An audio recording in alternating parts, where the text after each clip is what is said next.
آج کی بین الاقوامی خبروں میں سے سب سے اہم خبر پوپ فرانسس کا اسرائیل کے حوالے سے بیان ہے۔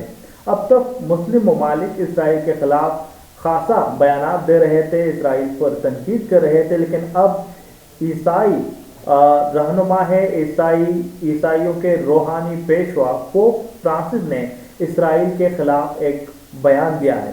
انہوں نے کیا بیان دیا ہے اور ان کے بیان کے بعد اسرائیل نے کیا جواب دیا ہے، اس ویڈیو میں ہم آپ کو تفصیل کے ساتھ بتائیں گے۔ اسرائیل کے روحانی پیشوا پوپ فرانسس نے غزہ میں اسرائیلی بمباری کو جنگ نہیں ظلم قرار دیا ہے۔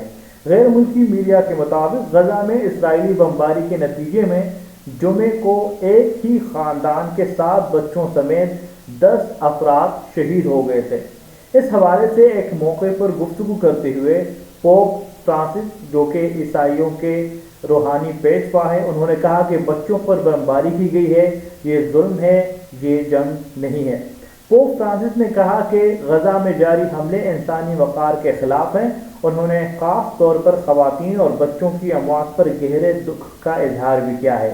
پوپ کا کہنا تھا کہ تشدد کا یہ سلسلہ اب ختم ہونا چاہیے اور دونوں فریقوں کو امن کے راستے پر واپس آنا چاہیے۔ دوسری جانب اسرائیل نے اس کا جواب دیا ہے۔ اسرائیل نے پوپ فرانسس کے اس بیان کو نشانے پر رکھ لیا ہے، ان پر دوہرے معیار کا الزام عائد کیا ہے۔ اسرائیلی وزارت خارجہ کی جانب سے جاری بیان میں کہا گیا ہے کہ پوپ فرانسس کا بیان مایوس کن ہے، کیونکہ اس کا سچ سے تعلق نہیں ہے، وہ اسرائیلی جنگ سے واقف نہیں ہے۔